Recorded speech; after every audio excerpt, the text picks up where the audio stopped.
Hello everyone, GS pointer series में आप सभी का यहाँ पर स्वागत है। और आज का पहला दिन यहाँ पर देखा जाए तो हम इतिहास प्रारंभ करने वाले हैं। मंडे को इतिहास के सेशन में हम प्राचीन भारत के टॉपिक्स को लेंगे। प्राचीन भारत में देखा है कई सारे अलग अलग सेक्शन हैं और पिछले कई साले एग्जाम में यहाँ पर देखा जाए तो कई तरीके के क्वेश्चन आपको प्राचीन भारत को लेकर पूछे गए हैं। हमारे जो रिवीजन का यहाँ पे जो तरीका हम रखेंगे कि यहाँ पे एक क्वेश्चन आंसर के तरीके से, यानी कि एक क्वेश्चन उसका क्या आंसर होगा और यहाँ पर इसे वन लाइनर ही रखेंगे। ज्यादा डिटेलिंग जो होती है वो आपको अपने स्तर पे पढ़ना है, रिवीजन करना है और उसका फायदा भी आपको यहाँ पर मिलेगा। तो ज्यादा से ज्यादा एक बार अपने स्तर पे पढ़ के आइए। दूसरी बार अगर आप इस सीरीज को फॉलो करते हैं तो हम यहाँ पर अगले 30 से 35 दिन यहाँ पर 2 बार रिवीजन करने का जो टारगेट रहेगा हम उसे अचीव कर पाएंगे। और मल्टीपल टाइम रिवीजन ही आपको इस एग्जाम में ज्यादा अंक यहां पर अचीव करने में भी हेल्प करेगा। तो चलिए प्रारंभ करते हैं आज का अपना पहला सेशन जीएस पॉइंटर सीरीज के अंतर्गत। देखिए यहां पे ये सारे जो टॉपिक हैं, इतिहास हो गया, भूगोल हो गया, संविधान हो गया, राजव्यवस्था हो गया, विज्ञान हो गया, वो सब हम यहाँ पे पर्यावरण हो गया, ये सारी चीजें हम इसमें कवर करेंगे। जनसंख्या एवं नगरीकरण का टॉपिक हो गया, ये सारी आपको इस विषय सीरीज के अंतर्गत आएंगे। तो चलिए आज का जो पहला सेशन है, जैसा कि हमने कहा था, प्राचीन इतिहास के बारे में पढ़ना। प्राचीन इतिहास में अगर हम देखें, सबसे पहला जो टॉपिक आपको आता है भारत की प्रागैतिहासिक संस्कृतियां। ठीक है, अब इसमें अगर हम देखें तो इंडिया के प्री हिस्टोरिक जो कल्चर आपको है वहां से लेकर के ज्यादातर जो क्वेश्चन आपको पूछे गए हैं वो हम इसमें देखने वाले हैं। जैसे क्वेश्चन यहां पे आया था कि मध्य पाषाणिक स्थलों की भौगोलिक दृष्टि से पश्चिम से पूर्व का क्रम क्या है। तो यहां पर जब भी आपको इस चीज को यहां पे ध्यान रखना है, जो हमें भौगोलिक जो साक्ष्य यहां पर मिलते हैं मध्य पाषाणिक काल के, वो हैं आपको पश्चिम से पूर्व की ओर महदहा, लेखहिया, पैसरा और बीरभानपुर। ठीक है, दूसरा ऐसा ही है कि यहां पे देखिए कई बार पुरातात्विक स्थल और सुमेलित करने को लेकर एक क्वेश्चन आपको आया है। देखिए यहां पे जैसे पुण्यवासा हो गया, ईसमपुर हो गया, डिंडवाना हो गया, गुड़ियाम गुफा हो गया, कहां इनकी उपस्थिति है। तो देखिए जहां पे पुरातात्विक स्थल जो निवासा है ये आपको महाराष्ट्र में पड़ता है। ईसमपुर की बात करें तो ये आपको कर्नाटक में है। डिंडवाना अगर हम देखें तो राजस्थान में है और गुड़ियाम जो गुफा पड़ता है वो कहां है, तमिलनाडु में है। इसी तरीके से क्वेश्चन आया था प्राचीन काल में आर्यों के जीविकोपार्जन का मुख्य साधन क्या है। तो ध्यान रखिएगा, आर्य जो थे वो शिकार और आखेट पर ज्यादा निर्भर करते थे और उनका मुख्य जो आजीविका थी वो शिकार और आखेट था। एक क्वेश्चन और आया कि वह स्थल जहां से प्राचीनतम स्थायी जीवन के प्रमाण मिलते हैं, कौन सा स्थल था। तो नाम ध्यान रखिएगा, मेहरगढ़। मेहरगढ़ एक ऐसा क्षेत्र था जहां पर आपको प्राचीनतम जो है स्थायी जीवन या फिर लोगों का रहने और निवास स्थल जो उसके हम बारे में जानकारी जो मिलती है वो मेहरगढ़ से मिली। इसी तरह एक क्वेश्चन आया कि गंगा घाटी में धान की खेती का प्राचीनतम प्रमाण मिलते हैं, कहां से मिलते हैं। तो ये लहुरा देव। ठीक है, लहुरा देव वो क्षेत्र है जहां पर आपको गंगा घाटी में, ये भी ध्यान रखिए कहां पड़ता है, तो गंगा घाटी में मिलता है। और कौन सी चीज का साक्ष्य मिला था, तो धान की खेती का साक्ष्य मिला था लहुरा देव से। इसके बाद मध्य पाषाणिक स्थल से पशुपालन के साक्ष्य उपलब्ध हुए हैं, यह क्वेश्चन आपको आया था जिसका आंसर था बागोर। बागोर वो स्थल था जो मध्य पाषाणकालीन स्थल है, यह भी ध्यान रखिएगा, बागोर मध्य पाषाणकालीन स्थल है। और यहां पर कौन सा साक्ष्य मिला था, तो पशुपालन का साक्ष्य मिला। इसी तरह मध्य पाषाण काल में पशुपालन के प्रमाण जो मिले हैं वो लेखनिया से मिले हैं। मध्य पाषाणिक प्रसंग में पशुपालन के जो प्रमाण मिले हैं वो आदमगढ़ से मिले हैं। तो देखा जाए तो कई अलग अलग तरीके के क्वेश्चन यहां पर मिले। ठीक है, इन देखिए पशुपालन के संदर्भ में ही यहां पर आपको 3 से 4 बार यहां पर आपको क्वेश्चन पूछा गया है, वो भी सभी के सभी आपको मध्य पाषाणिक क्षेत्र को लेकर के हैं, तो ध्यान रखिएगा। इसी तरह उत्खनित प्रमाणों के अनुसार पशुपालन का प्रारंभ कहां से हुआ, तो मध्य पाषाण काल से। घुमा फिरा के जो क्वेश्चन मध्य पाषाण को लेकर पूछा गया है, पशुपालन शुरू हुआ मध्य पाषाण काल से। पशुपालन कहां से आपको साक्ष्य यहां पर मिले हैं, तो यहां पर बाघोर हो गया, इसके अलावा आपको देखा जाए तो लेखनिया हो गया और आदमगढ़ हो गया। ये तीनों जो क्षेत्र हैं वो कैसे हैं, आपके पशुपालन के साक्ष्य यहां पर इन तीनों क्षेत्रों से मध्य पाषाण काल में मिले हुए हैं। इसी तरह क्वेश्चन है कि मृत्यात्र रहित नवपाषाणिक स्तर प्रकाश में आया, कब तो आया, तो गुफा कराल में देखा है। तो यहां पर आपको पहले इस तरीके के साक्ष्य मिलते हैं। खाद्यान्नों की कृषि सर्वप्रथम प्रारंभ हुई थी, तो नवपाषाण काल में कृषि प्रारंभ हुई थी। कब, नवपाषाण कालीन यहां पे साक्ष्य जो हैं वो आपको मिलते हैं कृषि के संदर्भ में। इसके बाद अगला एक आया था क्वेश्चन कि राख का टीला नवपाषाणी की स्थल है और ये कहां पाया गया, तो यहां पे देखिए संगनकल्लू में, ठीक है। इसी तरह नवपाषाण कालीन गर्त निवासों के अवशेष किस क्षेत्र से मिले थे, तो आपको ये नाम काफी यहां पे ध्यान रखें, बुर्जहोम या फिर गुफकराल में यहां पर आपको पड़ता है, ठीक है। नवपाषाण कालीन स्थल है जहां पे गर्त निवास अर्थात निवासियों के गड्ढे इत्यादि के संदर्भ में यहां पे इस तरह के क्षेत्र यहां पर आपको पाए गए हैं, तो बुर्जहोम को ध्यान रखना है। टीला जो है वो आपको संगनकल्लू क्षेत्र से मिलता है। इसी तरह क्वेश्चन आपको पूछा गया था कि भारतीय उपमहाद्वीप में धान की खेती के प्राचीनतम साक्ष्य कहां से मिले हैं, तो विंध्य क्षेत्र से जहां पर आपको प्राप्त हुए। इसी तरह मानव के द्वारा सर्वप्रथम कौन सा अनाज जो है प्रयुक्त किया गया था, तो वो भी है आपका जौ। जौ है जो सबसे पहले प्रयुक्त किया गया। साक्ष्य जरूर हमें यहां धान के भी मिले हैं, गेहूं के भी मिले हैं, लेकिन सबसे पहले या सबसे प्राचीनतम जो साक्ष्य मिले हैं वो है जौ के। इसी तरह वस्त्रों के लिए कपास की खेती का आरंभ करने वाला यहां पर आपको बताया सबसे पहले कहां वस्त्रों का प्रयोग किया गया है, तो वो देखा जाए तो भारत में है। जो कपास की खेती यहां पर प्रयोग किया गया, वस्त्रों के संदर्भ इसका प्रयोग किया गया, वो भारत है। वृहद पाषाण स्मारकों की पहचान की गई, ठीक है, कहां से की गई है, तो देखा जाए तो मृतक को दफनाने के स्थानों के रूप में मूलतः देखा जाए तो वृहद पाषाण स्मारक हैं, अर्थात कि लोगों को जो शव जो होते थे वहां पर उन्हें जो ढकने के संदर्भ में आसपास होते थे बड़े बड़े पाषाण रखे जाते थे और ऐसे साक्ष्य आपको मिलते हैं, ठीक है। एक ही कब्र से 3 मानव कंकाल कहां से मिले हैं, तो ये इसका आंसर है यहां पे दमदमा। दमदमा एक ऐसा क्षेत्र है जहां से एक साथ आपको 3 मानव कंकाल आपको मिलते हैं, यानी कि एक ही कब्र के अंदर यहां पर 3 मानव कंकाल मिले। विंध्य क्षेत्र का वह शिलाश्रय जहां सर्वाधिक मानव कंकाल मिले, उस क्षेत्र का नाम क्या है, लेखहिया। ऐसा क्षेत्र है जहां सर्वाधिक मानव कंकाल प्राप्त हुए। भारत में वह शिलाश्रय जहां सर्वाधिक चित्र प्राप्त हुए, तो भीमबेटका में देखा है तो चित्रकारी एक गुफा देखा जाए, भीमबेटका जो गुफा यहां पर आपको देखने मिलती है, वहां पे काफी सारे पाषाणकालीन जो है वो आपको चित्रकारी उसमें देखने को मिलती है, ठीक है।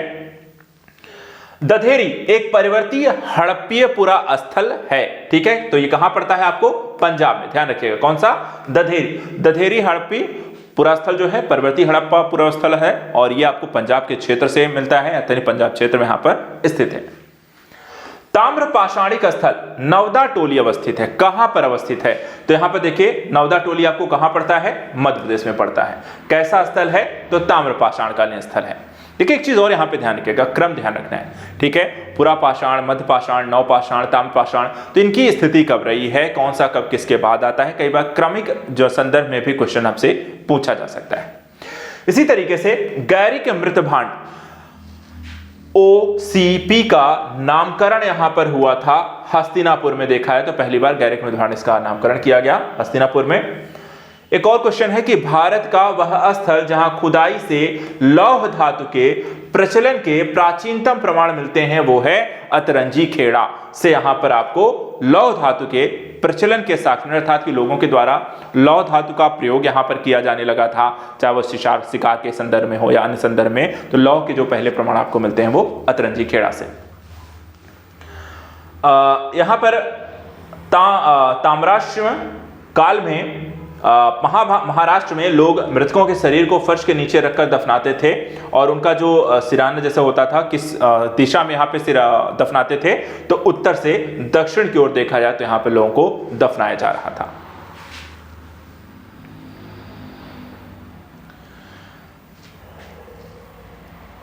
इसी तरीके से एक क्वेश्चन आया कि कोपेनहेगन संग्रहालय की सामग्री से पाषाण, कांस्य, लौह युग का त्रियुगी विभाजन किया गया था। किसके द्वारा किया गया था, तो थॉमसन के द्वारा यह विभाजन किया गया। भारत में प्रथम पुरा पाषाणिक उपकरण की खोज करने वाले रॉबर्ट ब्रूस फूट कौन थे, तो देखा जाए तो भूगर्भ वैज्ञानिक थे। रॉबर्ट ब्रूस फूट क्या थे, एक भूगर्भ वैज्ञानिक थे जिन्होंने भारत में जो पूरा पाषाणकालीन स्थल की स्थितियां रही हैं, उनके कालक्रम रहा है, कब कौन सा कितने समय तक रहा है, उसका विभाजन करने के यहाँ पर उनके उपकरणों की खोज करने को लेकर के एक जो श्रेय यहाँ पर आपको दिया जाता है। इसके अलावा ताम्र पाषाणिक स्थल जो नवदा टोली है, उत्खनन किसके द्वारा यहां पर किया गया था, तो HD सांकलिया के निर्देशन में यहां पर देखा जाए तो नवदा टोली का एक तरीके से उत्खनन हुआ था। ऐसा सर्वे जैसे होते हैं, लोगों को साफ करना, उस क्षेत्र को संरक्षित करना। भीमबेटका की गुफाएं किस लिए प्रसिद्ध हैं, तो चित्रों के लिए, क्योंकि बड़े बड़े शिलाश्रय हैं उस पे यहाँ पे चित्रकारी की गई है, जिससे वहाँ पर उस समय की कह सकते हैं रहन सहन, जीविकोपार्जन या जो साक्ष्य हैं वो हमें यहाँ पर आपको पता चलता है। इसी तरीके से दमदमा नामक जो पुरा स्थल है संबंधित है, किससे संबंधित है? तो मध्य पाषाण काल से यहाँ पर आपको संबंधित है। तो इस तरीके के जो क्वेश्चन है यहाँ पर आपको जब भी पाषाण कालीन प्रागैतिहासिक काल के बारे में पढ़ना है तो पाषाण काल को अच्छे से यहाँ पर पढ़ना है। उनके साक्ष्य, कौन सी चीजें कब किस काल में कहाँ मिले हैं, कौन सी चीजें पहली बार मिली हैं और खोज इत्यादि किसके द्वारा की गई है, ऐसे क्वेश्चन आपको इस टॉपिक से ज्यादा मिलेंगे। तो जब भी आप पढ़ रहे हैं तो यहाँ पर इस टॉपिक को इसी संदर्भ में पढ़ें, क्योंकि यहाँ पर आने वाले क्वेश्चन की प्रकृति जो है वो आपको कुछ ऐसी है। अब चलिए आते हैं सिंधु सभ्यता एवं संस्कृति, जो कि अगला एक बहुत इंपॉर्टेंट टॉपिक है जहां से काफी सारे क्वेश्चन आपको एग्जाम में पूछे गए हैं। जैसे कि देखा जाए तो हड़प्पा स्थल, पुरा स्थल जो है, और वहां पर कौन सी फसल इत्यादि के साक्ष्य इत्यादि मिले हैं, खेती की जाती रही उसके बारे में।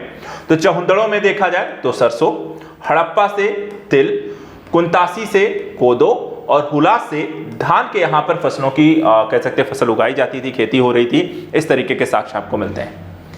इसी तरह हड़प्पा सभ्यता से जल संरक्षण के साक्ष्य आपको किस क्षेत्र से मिलते हैं? तो नाम ध्यान रखिएगा, धौलावीरा से हमें जल संरक्षण के साक्ष्य मिले। हड़प्पी पुरा स्थल बनावली, बनावली कहां स्थित है, किस राज्य में स्थित है? तो यहां पर देखा जाए तो ये रंगोई नदी पर यहां पर आपको स्थित क्षेत्र है जिसको हम कहते हैं बनावली।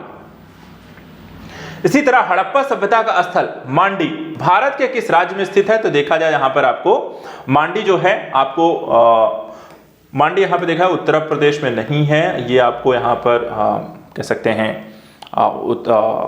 जम्मू कश्मीर के एरियाज में यहाँ पर स्थित है। उत्तर प्रदेश जो स्थित यहाँ पर है वो है आलमगीरपुर। ठीक है। सिंधु घाटी की सभ्यता के पुरास्थल से नाव के चित्र मॉडल यहाँ पे प्राप्त हुए हैं, वो है आपको मोहनजोदड़ो एवं लोथल से। लोथल देखा जाए तो एक यहाँ पर एकमात्र जो आपको हड़प्पा सभ्यता का आपको बंदरगाह भी रहा है। इसके साथ मोहनजोदड़ो से प्राप्त पशुपति शिव की प्रसिद्ध जो मुहर है उस पर किस पशु का अंकन नहीं है? तो वहां पर देखा है सांड का, वहां पर कोई भी उनकी लिपि में या मुहर में देखा जाए उसका अंकन आपको नहीं पाया गया है। हड़प्पा संस्कृति के पूर्वी सीमांत का निर्धारण करता है। तो यहां पर आप देख सकते हैं आलमगीरपुर वो क्षेत्र है जहां पर हड़प्पा संस्कृति के पूर्वी सीमांत का आपको निर्धारण करता है। और अगर हम देखें हड़प्पा सभ्यता के 4 स्थल को, यहां पर ईस्ट हो गया, वेस्ट हो गया, नॉर्थ हो गया, साउथ हो गया। तो यहां पर आप देख सकते हैं ईस्ट का जो यहां पे एरिया आपको आता है वो है आपका आलमगीरपुर। ठीक है, और ये आपको पड़ता है उत्तर प्रदेश में, और आलमगीरपुर देखा जाए तो मेरठ में आता है। ठीक है। इसके बाद मृण पट्टिका पर उत्कीर्ण सींग युक्त देवता की कृति प्राप्त हुई है। ये कहां से आपको मिली है? तो यहां पर आप लोथल कहते हैं। हाथी दांत का पैमाना जो है हड़प्पी संदर्भ में कहां से मिलता है? तो लोथल से मिलता है। तो लोथल देखा जाए तो आपको दोनों चीजों के संदर्भ में है, मृण पट्टिका, उत्कीर्ण सींग युक्त देवता भी हैं, और साथ ही साथ यहाँ पर आपको हाथी दांत के यहाँ पे साक्ष्य भी आपको लोथल से मिलते हैं। तो लोथल से किन किन चीजों के साक्ष्य मिले हैं ये देखा जाए आपको क्वेश्चन के रूप में यहाँ पर पूछा गया। इसी तरीके से एक क्वेश्चन आया था कि हड़प्पा का जो उत्खनन हुआ था करने वाला प्रथम पुरातत्वविद और किसके महत्व को समझा गया? देखा जाए तो सर जॉन मार्शल के द्वारा यहाँ पर हड़प्पा का उत्खनन कराया गया। सिंधु सभ्यता का जो शब्द है, इस शब्द को सर्वप्रथम यहां पर किसके द्वारा प्रयोग किया गया था? तो यह भी सर जॉन मार्शल के द्वारा प्रयोग किया गया। सिंधु घाटी की सभ्यता पर प्रकाश डाला गया था। तो यहां पर देखा है तो पुरातत्व संबंधी यहां पर खुदाई के माध्यम से सिंधु घाटी सभ्यता के बारे में हमें यहां पर पता चलता है। सिंधु सभ्यता से संबंधित केंद्र जो उत्तर प्रदेश में स्थित है वो है आलमगीरपुर एवं हुलास। हड़प्पा सभ्यता का स्थल लोथल कहां स्थित है? तो ये गुजरात, और एकमात्र आपका बंदरगाह स्थल। हड़प्पा संस्कृति के संदर्भ में शैलकृत स्थापत्य के प्रमाण आपको कहां से मिलते हैं? तो धौलावीरा से यहां पर आपको मिलते हैं। एक जुते हुए खेत, ये काफी बार क्वेश्चन पूछा गया, एक जुते हुए खेत के प्रमाण आपको कहां से मिलते हैं? कालीबंगा से मिलते हैं। इसी तरह भारत का सबसे बड़ा हड़प्पन पुरा स्थल आपको कौन सा है? तो यहां पर राखीगढ़ी है। अधिसंख्य हड़प्पा स्थल आपको देखा जाए तो आपको सिंधु घाटी के आसपास यहां पर आपको स्थित है। मूर्ति पूजा का आरंभ माना जाता है। तो मूर्ति पूजा देखा है तो पूर्व आर्य यानी कि प्री आर्यन यहां पर युग के संदर्भ में माना जाता है। हड़प्पा सभ्यता की जानकारी का सबसे प्रमुख स्रोत यहां पर देखा है तो पुरातात्विक खुदाई के माध्यम से ही हमें यहां पर जो भी जानकारी मिलती है वहां पर खुदाई के बाद ही यहां पर मिली है। अवेस्ता और ऋग्वेद में समानता है। अवेस्ता क्षेत्र यहां पर देखा है तो आपको ईरान से आपको संबंधित है। भारत में कपास की खेती का सबसे पहला साक्ष्य कहां से मिला है? तो यहां पर आपको देखें तो मेहरगढ़ से आपको सबसे पहला यह साक्ष्य मिला है। एक और क्वेश्चन है कि हड़प्पा का वह स्थान जहां मिट्टी के हल की आकृति आपको मिलती है कहां से मिली थी? तो आपको नाम ध्यान रखना है, बनावली से आपको हल की आकृति यहां पर आपको मिली है। वह स्थान या स्थल जहां से 100 पेटिका यानी कि ताबूत के प्रमाण आपको मिले हैं तो हड़प्पा में देखा है तो आपको ये साक्ष्य मिलते हैं जहां पर 100 के ताबूत यानी कि आपको ताबूत कह सकते हैं 100 पेटिका या ताबूत आपको मिले। सिंध घाटी सभ्यता का पोर्ट टाउन यानी बंदरगाह जो है वो कौन सा है? लोथल है। भारत में स्वतंत्रता के बाद सर्वाधिक संख्या में हड़प्पा स्थलों की खोज कहां हुई है? तो ये भी आपको देखा है तो गुजरात से यहां पर हुई है। तो ये सारे के सारे साक्ष्य जानकारी पॉइंटर यहां पर हमने इसके बारे में देखा। अब आइए यहां पर बात करते हैं ऋग्वैदिक एवं उत्तर वैदिक काल के संदर्भ में यहां पर कुछ प्रमुख जानकारियों का कि किस तरीके के टॉपिक्स हैं, क्वेश्चन है यहां पर इससे लेकर के पिछले कुछ सालों में पूछे गए। ठीक है, अब यहां पे देखिए ऋग्वेद में उल्लेखित दशराज युद्ध लड़ा गया था। कहां लड़ा गया था? तो यहां पर आप देख सकते हैं परुष्णी नदी के तट पर आपको दशराज युद्ध आपको लड़ा गया। पुराणों के 5 लक्षणों का उल्लेख मिलता है। किसमें यहां पर आपको मिलता है? तो मत्स्य पुराण में देखा है तो ये लक्षण मिले हैं। 1028 संस्करण किसमें है? तो देखा जाए तो ऋग्वेद में है।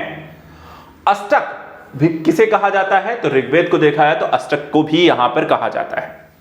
अब देखिए यहां पे एक तरफ वेद है, दूसरी तरफ ब्राह्मण है, तो कौन सा वेद किस ब्राह्मण संबंधित है, कौन सा ब्राह्मण ग्रंथ यहां पे किस वेद से संबंधित है? तो यहां पे देखिए ऋग्वेद में 2 हैं, कौशिकी और ऐतरेय ब्राह्मण। यजुर्वेद में देखा जाए तो शतपथ तैतरीय ब्राह्मण। सामवेद में देखा जाए तो पंचविश, खड्डविश, अद्भुत तथा जैमिनी प्रांगण है और अथर्ववेद में देखा है तो गोपद ब्राह्मण है। ये आपको काफी बार ये क्वेश्चन एग्जाम में है जैसे कि पूछा जाता है। इसको यहां पर आपको ध्यान रखना है कि वेद और उनके ब्राह्मणों को एक संयुक्त या सुमेलित करने को लेकर तो ये जानकारी आपको पता होना चाहिए। इसके अलावा कौन सा वेदांग के अंतर्गत नहीं आता है? तो देखा है स्मृति को वेदांग का अंग नहीं माना जाता है।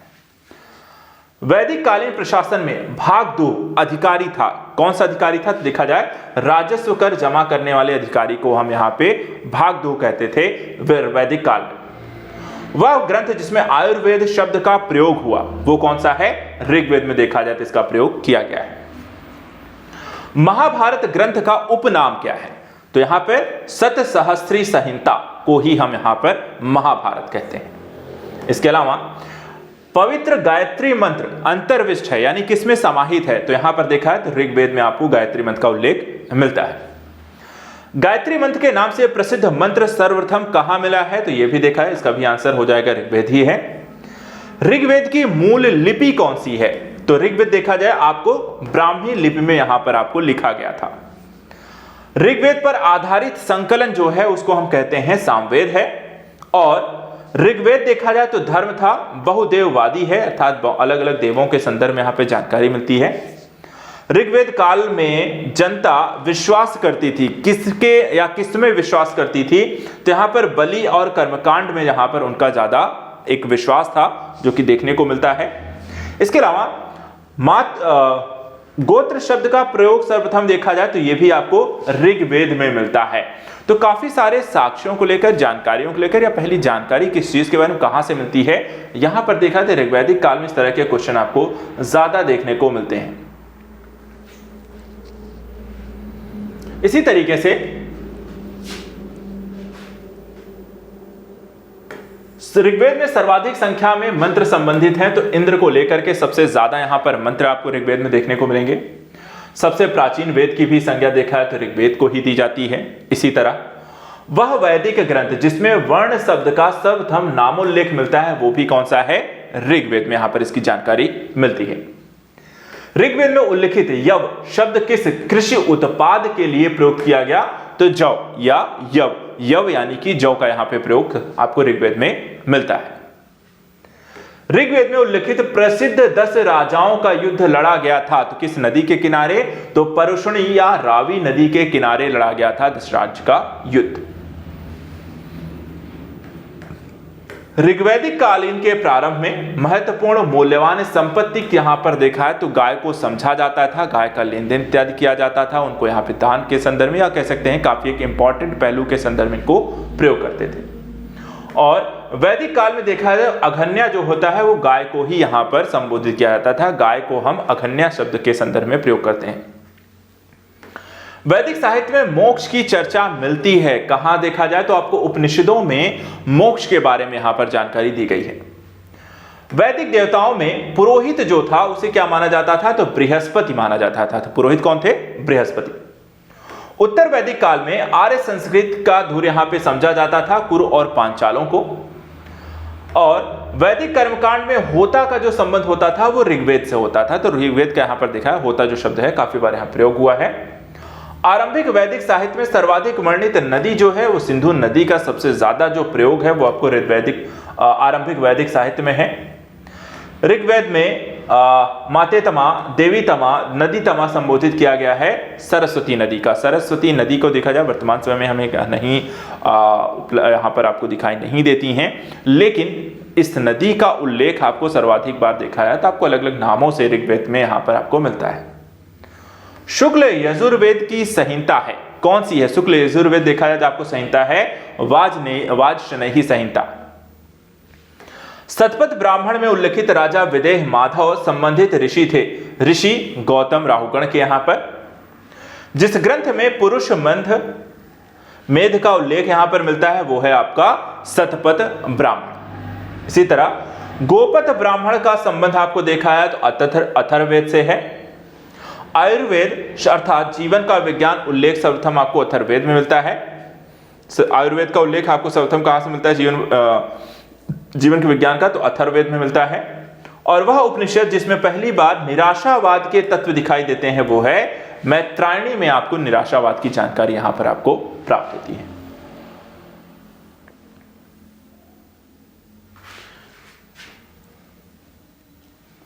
इसके बाद भारतीय प्रतीक पर उत्कीर्ण, ठीक है, सत्यमेव जयते कहां से लिया गया है? तो मुंडकोपनिषद से देखा जाए तो आपको सत्यमेव जयते की यहां पर आपको जानकारी प्राप्त होती है। जिंद अवेस्ता और ऋग्वेद में समानता है तो जिंद अवेस्ता संबंधित है कहां से? ईरान से। ऋग्वेद है आपको भारत से, जहां पर उनके इतिहास इत्यादि की जानकारी है, ऋग्वैदिक स्थितियां जहां पर आपको कर्माण जानकारी आपको मिलती है, वैसा ही कुछ यहां पर आपको ईरान के संदर्भ में अवेस्ता में जानकारी मिलती है। प्राचीन भारत में निशाका से जाने जाते थे आपको स्वर्ण आभूषणों को। स्वर्ण आभूषणों को क्या बोला जाता था? निशाका। 14वीं सदी ईसा पूर्व में एक अभिलेख है जिसमें वैदिक देवताओं का वर्णन है, वो है भोगाजकोई, जो कि एशिया माइनर में यहां पर आपको मिलता है। मनुस्मृति मुख्यतः आपको किस से संबंधित है? तो मनुस्मृति के देखा जाए तो सामाजिक व्यवस्था को लेकर के यहां पर आपको जानकारी देता है। वह उपनिषद जिसमें आध्यात्मिक ज्ञान के विषय में नचिकेता और यम का संवाद मिलता है वो है आपका कठोपनिषद में, जहां पर इन दोनों के संवाद की जानकारी दी गई है। ऋग्वेद में उल्लेख अफगानिस्तान के साथ आर्यों के संबंध का सूचक क्या था? कुभा या क्रुमु नदियां जो होती हैं मूल रूप से इसका सूचक है, जहां पर एक दूसरे से कनेक्टिंग करती हैं, जो जानकारियां हैं वो साझा यहां पर करती हैं। इसी तरीके से सर्वाधिक ऋग्वैदिक सूक्त किस देवता को यहां पर आपको समर्पित है? तो देखा जाए इंद्र को यहां पर समर्पित है। देखा जाए बार बार आपको आर्य शब्दों का जो है जानकारी मिलती है या इनका उल्लेख आपको मिलता है। तो आर्य शब्द का जो शाब्दिक अर्थ है इसका क्या मतलब है? श्रेष्ठ। आर्य का मतलब श्रेष्ठ। अध्वर्यु का अर्थ क्या होता है? तो अध्वर्यु का अर्थ है यज्ञ करने वाला पुरोहित। उपनिषद काल के राजा अश्वपति शासक हुआ करते थे देखा जाए कैकेयी। इसी तरह सर्ग, प्रतिसर्ग, वंश, मनवंतर और वंशानुचरित संकेतक आपके किसके हैं? तो पुराणों के इन्हें संकेतक माना जाता है। भारत का प्रथम विधि निर्माता माना जाता है मनु को। प्राचीन काल के महान विधि निर्माता कौन थे? तो यहां पर देखा जाए आपको ये भी मनु ही हुआ करते थे। कौशेष शब्द का प्रयोग किया गया था रेशम के लिए, वहीं कलाशिकी संस्कृति में आर्य शब्द का जो अर्थ है उसका मतलब है एक उत्तम व्यक्ति। ऋग्वेद क्या है? आपका स्रोतों का अध्ययन का एक संकलन होता है। वहीं इतिहास शब्द का उल्लेख यहां पर आपको अथर्ववेद में मिलता है और ऋग्वेदों में उल्लिखित राजाओं का संग्राम यहां पे परशुनी नदी के किनारे हुआ था। तो ऋग्वैदिक कालीन जो इतिहास है वहां पर देखा, या वैदिक कालीन इतिहास है, उत्तर वैदिक कालीन इतिहास है, उसके बारे में हमने यहां पर देखा। अब आइए यहां पर बात करते हैं 6ठी शताब्दी ईसा पूर्व की राजनीतिक दशा, महाजनपदों के उदय और मगध साम्राज्य के बारे में किस तरीके के प्रश्न यहां पर आपसे पिछले कुछ सालों में यहां पर यूपीपीएससी के एग्जाम में आपको पूछे गए। जैसे कि क्वेश्चन आया था कि 16 महाजनपदों का उल्लेख आपको कहां मिलता है, तो इसका आंसर है अंगुत्तर निकाय में यहां पर इस तरीके की जानकारी आपको मिलती है। कलिंग नरेश खारविल किस चीज से संबंधित है या किससे संबंधित है? यहां पर चेदी वंश से यहां पर आपको संबंधित है। 6ठी शताब्दी ईसा पूर्व मत्स्य महाजनपद स्थित है। कहां स्थित है? तो राजस्थान में है। प्राचीन नगर के अवशेष कुप्रभार स्थल से प्राप्त हुए पाटलिपुत्र में। मालवा क्षेत्र पर मगध की सत्ता का विस्तार हुआ था। ठीक है, कहां तक हुआ था? तो यहां पर आपको देखें तो शिशुनाग के समय तक अगर हम देखें तो मालवा क्षेत्र पर मगध की सत्ता का विस्तार हो चुका था। मगध का शासक जिसे राज्यारोहण के लिए अपने पिता की हत्या की, हम स्वयं इसी कारणवश अपने पुत्र के द्वारा मारा गया, उसका नाम कौन सा शासक था? अजातशत्रु। इसी तरह मगध का सम्राट जिसने अपरो परशुराम के नाम से जाना जाता था, उसका नाम है महापद्म नंद। प्राचीन श्रावस्ती का नगर विन्यास या आकृति कैसी थी? तो अर्धचंद्राकार आकृति में उसे यहां पर बसाया गया था, कुछ ऐसे।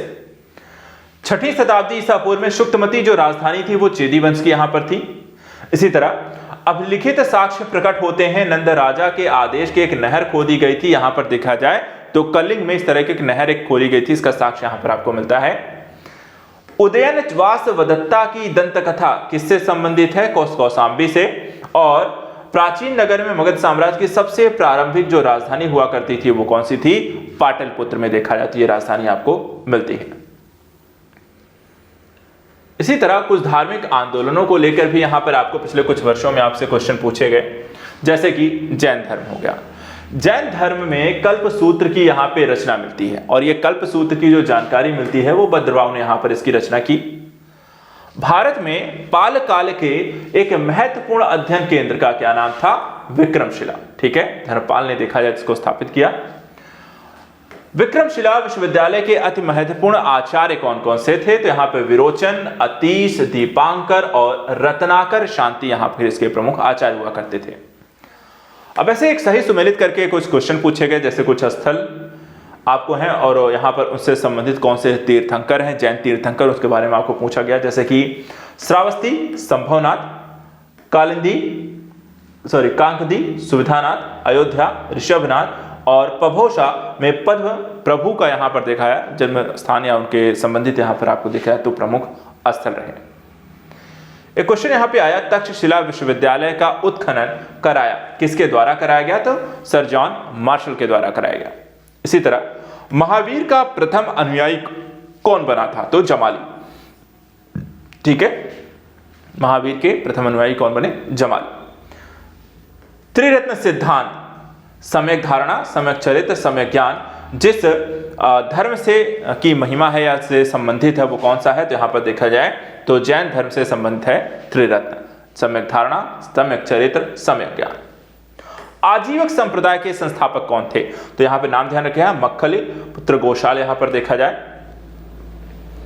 प्रारंभिक जैन साहित्य में क्या लिखा गया है कि अर्धमागधी भाषा में देखा जाए तो प्रारंभिक जो जैन यहां पर आपके साहित्य हैं वो अर्धमागधी भाषा में लिखे गए हैं। यापनी एक संप्रदाय है यहां पर देखा है तो जैन धर्म का ही है। तीर्थंकर शब्द संबंधित है तो तीर्थंकर का मतलब हो यहां पर आपको देखा तो जैनों से संबंधित है, जैन या जिन या विजेता जिसे हम कहते हैं, जिसका मतलब यहां पर जैन जो तीर्थंकर हुआ करते थे वो यहां पर अभी हमने देखा, जैसे आपको संभवनाथ, ये सभी क्या हैं? तीर्थंकर हैं। संभवनाथ, ऋषभनाथ, सुविधानाथ प्रभु, महावीर स्वामी हैं। जैन सभा जिसमें अंतिम रूप से श्वेतांबर और दिगंबर का यहां पर देखा जाए आगम यहां पे संपादन हुआ वो देखा जाए तो आपको पाटलिपुत्र है। श्वेतांबर का आगम जो अंतिम जैन सभा में हुआ वो थी पाटलिपुत्र।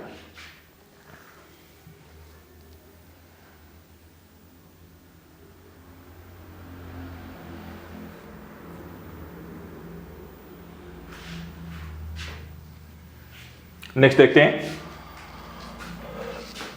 प्रभासगिरी तीर्थ स्थल आपको देखा है तो जैनों का है। प्रभासगिरी जैन स्थल है आपको।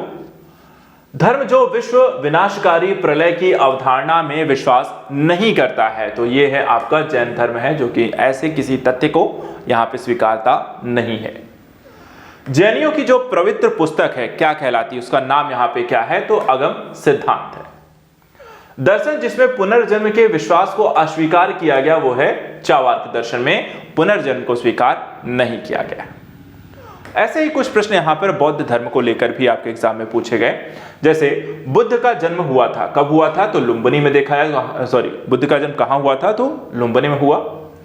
बुद्ध की मृत्यु जहां हुई थी उस स्थान का नाम देखा जाए आपको कहां पड़ता है, उत्तर प्रदेश में यहां पर पड़ता है, सारनाथ। बुद्ध के जीवन की घटना जिसमें यहां पे महाभिनिष्क्रमण के रूप में जाता है, गृह त्याग। गौतम बुद्ध ने अपना प्रथम प्रवचन यहां पे देखा है तो सारनाथ में दिया। बुद्ध के उपदेश यहां पर किससे संबंधित है तो यहां पे आचरण की शुद्धता और पवित्रता से। भारतीय कला में बुद्ध के जीवन की घटना का चित्रण मृग सहित चक्र द्वारा आपको देखा जाए हुआ है, जो कि उसका प्रथम उपदेश के तौर पर माना जाता है। धर्म चक्र प्रवर्तन किया गया था देखा जाए तो सारनाथ में यहां पर किया गया। और सारनाथ में अपना प्रथम प्रवचन यहां पर देखा है किसके द्वारा दिया गया तो महात्मा बुद्ध के द्वारा दिया गया। बुद्ध ने अपने सर्वाधिक उपदेश जो दिए वो आपको श्रावस्ती में दिए। और बौद्ध संघ में भिक्षुणी के रूप में स्त्रियों के प्रवेश की अनुमति बुद्ध के द्वारा दी गई थी देखा जाए तो वैशाली में ये आपको अनुमति बुद्ध के द्वारा दी गई, जब उसके बाद यहां पर भिक्षुओं यानी कि महिलाओं को इसमें आपको शामिल किया जाएगा। बुद्ध के जीवन काल में ही संघ प्रमुख होना चाहता था कौन, देवदत्त। बुद्ध के द्वारा रूपांतरित में अंतिम व्यक्ति यहां पर कौन थे, सुभद्र। और त्रिपिटक यहां पर किससे संबंधित है तो देखा जाए आपको बुद्ध के उपदेशों के संग्रह को यहां पर त्रिपिटक कहा जाता है। बौद्ध धर्म में त्रिरत्न इंगित करता है, बुद्ध धम्म और संघ को यहां पर त्रिरत्न आपको बौद्ध धर्म का कहा जाता है। इसी तरह प्रथम बौद्ध समिति का आयोजन जो हुआ था अजात शत्रु के शासनकाल में यहां पर हुआ था।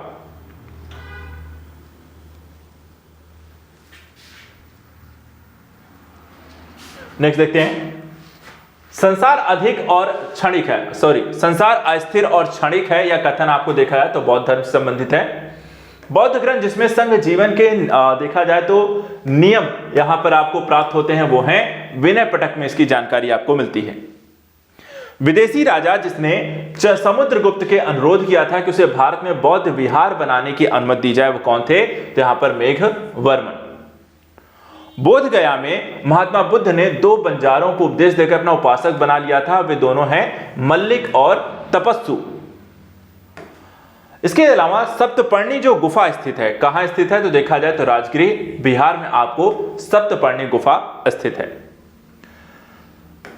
विशुद्धिमक नामक पुस्तक किस संप्रदाय से संबंधित है तो हीनयान संप्रदाय से यहां पर आपको संबंधित है।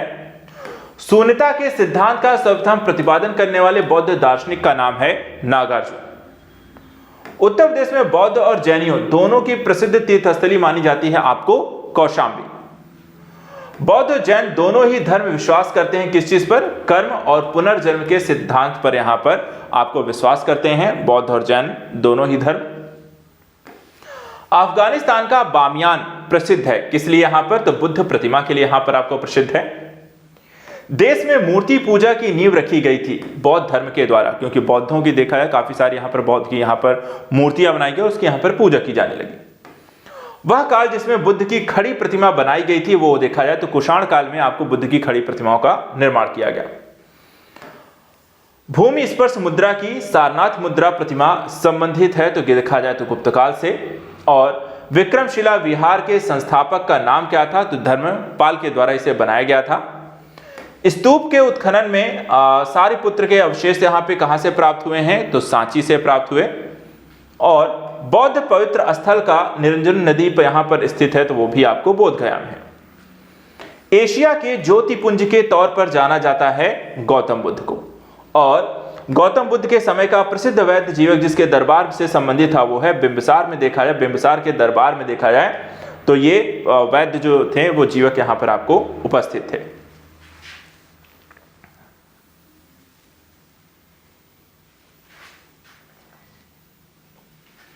अब यहां पे देखिए बुद्ध कौशाम्बी आए थे, यहां पर देखा जाए तो उदयन के राज्यकाल में यहां पर आते हैं। तिब्बत में बौद्ध धर्म के सुधार में महती भूमिका निभाने वाले उपाध्याय अतीश किस विहार प्रसिद्ध यहां पर विद्वान थे? तो विक्रमशिला विहार से संबंधित हैं, जिन्होंने यहां पर तिब्बत में जाकर के बौद्ध धर्म का यहां पे प्रचार प्रसार किया। अर्धनारीश्वर मूर्ति में आधा शिव और आधी यहां पर पार्वती प्रतीक हैं, देव और उनकी शक्ति के योग के संदर्भ में। गौतम बुद्ध ने प्रथम धार्मिक प्रवचन कहां दिया था? तो वो भी सारनाथ में दिया। भारत में सर्वप्रथम मानव मूर्तियों की पूजा कहां हुई थी? तो यहां पर देखा है तो बुद्ध के समय में या बुद्ध धर्म में। भारतीय कला में बुद्ध के जीवन की वह घटना जिसका चित्रण मृग सहित चक्र के द्वारा यहां पे प्राप्त होता है, वो जानकारी मिलती है आपको उनके प्रथम उपदेश के माध्यम से। तो ये हो गए आपके जैन और बौद्ध धर्म। अब आते हैं यहां पर भागवत धर्म और वैष्णव धर्म को लेकर के, ब्राह्मण धर्म को लेकर के। देखिए भागवत गीता मूलतः महाभारत का अंश है, यहां पर देखा जाए तो भीष्म पर्व का इसे हिस्सा माना जाता है। नागार्जुन कोंडा शहर की स्थापना किसके द्वारा की गई थी? तो यहां पर इक्ष्वाकु राजवंश के द्वारा यहां पर की गई। अब यहां पे कुछ देवता हैं और उनसे संबंधित है, उनकी पहचान क्या है? जैसे कि शिव की पहचान त्रिशूल है, विष्णु की पहचान चक्र है, गणेश की पहचान रस्सी का फंदा है और सरस्वती की पहचान यहां पर उनकी वीणा है।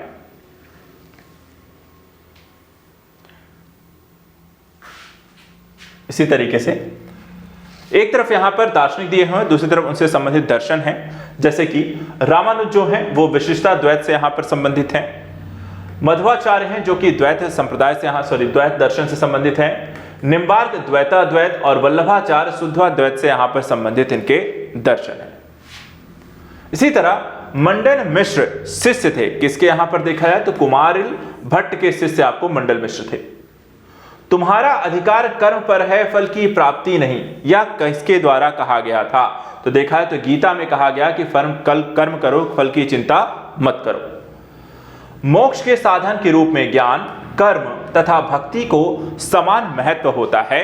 यह देखा जाए तो आपको यह भी जो जानकारी है या उपदेश है यहां पर भागवत गीता में दिया गया है। भागवत धर्म से संबंधित प्राचीन अभिलेखी जो साक्ष्य मिलते हैं वो देखा जाए तो हेलियोडोरस के द्वारा बेसनगर का जो अभिलेख है वहां पर इसके साक्ष्य मिलते हैं।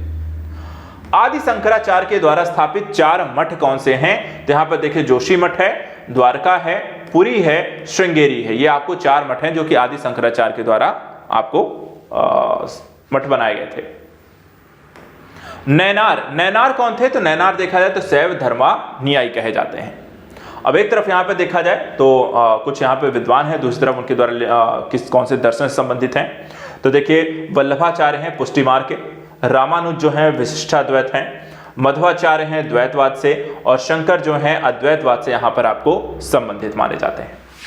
तो ये हो गया आपको कुछ और धर्म दर्शन के बारे में।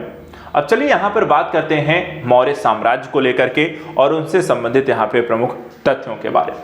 किस तरीके के प्रश्न यहां पर मौर्य साम्राज्य को लेकर अलग अलग समय में आपको पूछे गए हैं, ठीक है। जैसे कि मौर्यों के इतिहास के लिए अधिक प्रामाणिक किसे माना जाता है? तो देखा जाए तो विष्णु पुराण जो है यहां पर आपको मौर्यों को लेकर के, मौर्य वंश से संबंधित जो पुराण है वो है विष्णु पुराण, जहां पर इनके बारे में जानकारी मिलती है।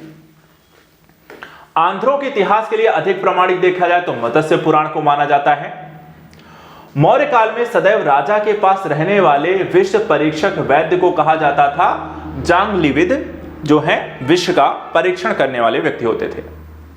शासक जो मौर्य राजवंश से संबंधित नहीं है, तो देखा जाए तो अग्निमित्र देखा जाए तो ये आपको मौर्य वंश से संबंधित नहीं है। इसमें देखा जाए चंद्रगुप्त हैं, बिंबिसार हैं, बिंदुसार हैं, अशोक हैं, ठीक है। तो ये सब आपको देखा जाए तो आपको मौर्य साम्राज्य से संबंधित है। अशोक के स्तंभ लेखों के लिए पत्थर निकाला गया था, कहां से निकाला गया था? तो चुनार से लाया गया था। अशोक का वह शिलालेख जो धार्मिक संश्लेषण या समन्वय के बारे में कहता है वो है उनका 12वां शिलालेख, जो इसके बारे में पूरी जानकारी देता है। सम्राट अशोक ने अपने राज्याभिषेक के बाद कलिंग पर विजय प्राप्त किया था, इसकी जो जानकारी है देखा जाए, या कह सकते हैं कि कब से यहाँ पर कितने साल बाद, तो 8 वर्ष बाद देखा जाए तो सम्राट अशोक ने यहाँ पे कलिंग की पर विजय प्राप्ति की थी। प्राकृत भाषा के पोषक थे, संरक्षणकर्ता कौन थे, तो यहाँ पर देखा जाए सातवाहन जो नरेश हुआ करते थे, शासक हुआ करते थे, उनके संरक्षण में प्राकृत भाषा जो थी वो ज्यादा यहाँ पर फली फूली। कला के लोक पक्ष को अधिक प्रोत्साहन मिला, देखा जाए तो ये सातवाहन काल में यहां पर इसको ज्यादा प्रोत्साहन मिलता है।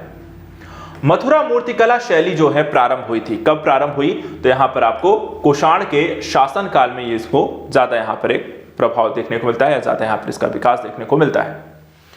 वे शासकों को जिन्होंने गिरनार के क्षेत्र में जल संसाधन व्यवस्था की ओर आपको ध्यान दिया था वो कौन थे, चंद्रगुप्त मौर्य। देखा जाए अशोक के समय में आपको यहां पर पूरा एक सबसे ज्यादा ध्यान दिया आपको दिया गया था। राजा जिसके एक अभिलेख में सूचना मिलती है कि शाक्य मुनि बुद्ध का जन्म लुम्बिनी से यहां पर हुआ था, वो थे आपके अशोक। सारनाथ स्तंभ का निर्माण किया गया था, किसके द्वारा किया गया था, तो देखा जाए ये भी अशोक के द्वारा किया गया है। अशोक के द्वारा स्थापित सबसे सुरक्षित स्तंभ कौन सा है, तो लौरिया नंदनगढ़ जो है यहां पर आपको सबसे सुरक्षित एक अभिलेख माना गया है, स्तंभ माना गया है। अशोक का अभिलेख जो कनक मुनि बुद्ध के अस्तित्व को प्रमाणित करता है, निगाली सागर स्तंभ लेख में यहां पर इनकी जानकारी मिलती है। गुर्जरा लघु शिलालेख जिसमें अशोक के नामों का उल्लेख मिलता है, वो कहां स्थित है, तो मध्य प्रदेश के दतिया जिले में यहां पर देखा है तो गुर्जरा लघु शिलालेख आपको उपस्थित है।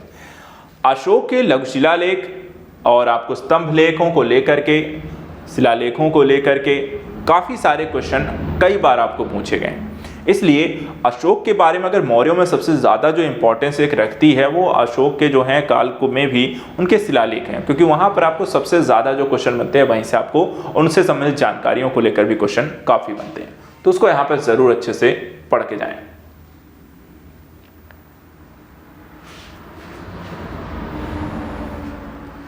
इसके बाद अशोक के अभिलेखों में पूर्ण रूपेण धार्मिक सहिष्णुता के प्रति समर्पित अभिलेख कौन सा है, तो यहां पर आप देख सकते हैं उनका 12वां जो शिलालेख है उसमें बारे में जानकारी दी गई है।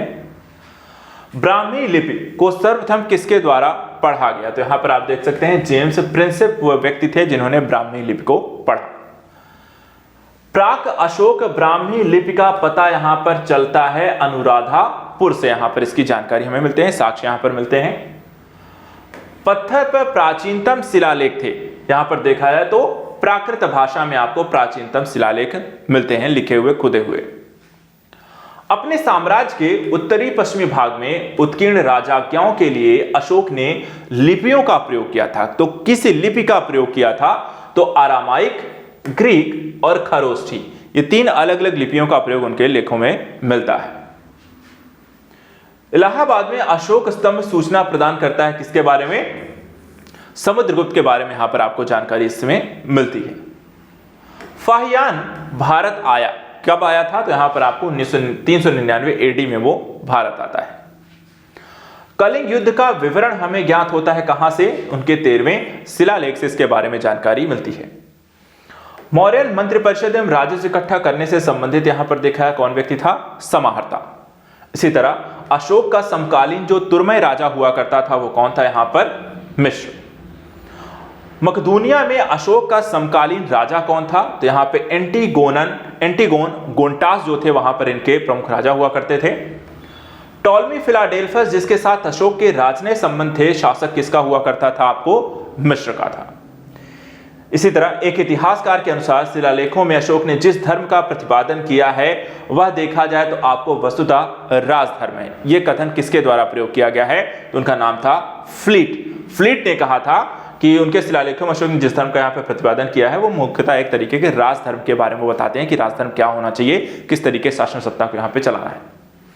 इसके अलावा आधुनिक देवनागरी लिपि का जो प्राचीनतम यहाँ पे या कह सकते हैं प्राचीन रूप है वो कौन सा है, ब्राह्मी है। किसने सहिष्णुता, उदारता और करुणा के त्रिविध आधार पर राजधर्म की स्थापना की है, वो भी देखा जाए अशोक हैं। कलिंग विजय के पश्चात जिस तरीके से उन्होंने बौद्ध धर्म ग्रहण किया और उसके पश्चात जिस तरीके से उन्होंने शासन सत्ता को संभाला है उसमें आपको सहिष्णुता, उदारता और करुणा आपको मिलती है।